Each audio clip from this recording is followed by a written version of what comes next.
of excessive noise against my 17-year-old son, Terance Moore II.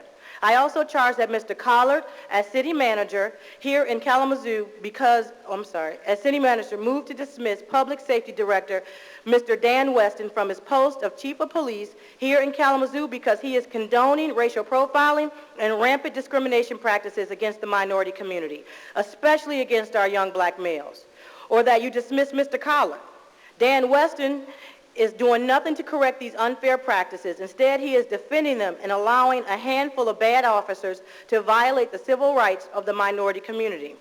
The Kalamazoo Police Department will only be as good as its leadership in the eyes of our community. And it was Dan Weston who provided the statistics that show from July 2005 through July 2006 how 5,196 complaints were made on behalf of excessive noise, and how of those complaints, 1,150 tickets were issued and 100 arrests were made.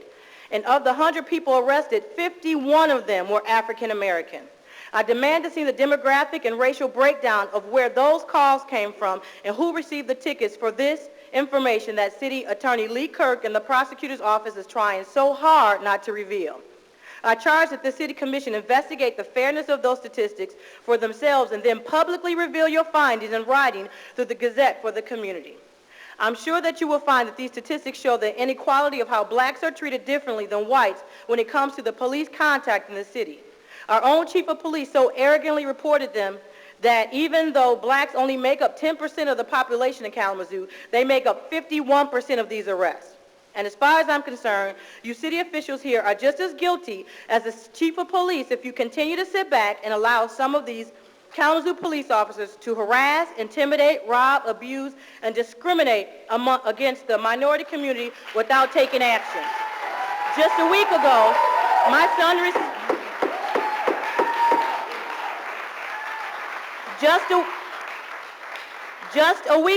my son received his SAT admission ticket and a new court date in the mail at the same time. He was distraught because he can't understand why he is being punished when he has committed his life to being a part of the solution and not the problem. He is so affected by this that his grades are down, and it is hard for him to concentrate because he fears being prosecuted for something he's not guilty of. And he is angry because the police are getting away with violating his rights. Mr. Kirk dismissed my son's case so that he can return back to the normal life of a good high school senior who is spending his energy positively towards getting ready for college and continuing to be the productive young black male that he already is in society. It is a waste of taxpayers' time and money to continue to pursue this matter knowing the facts.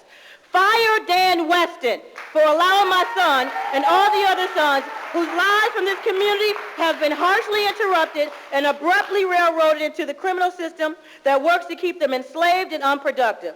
Is this being done to justify not reducing the judge's position as the legislator had recommended a few years ago?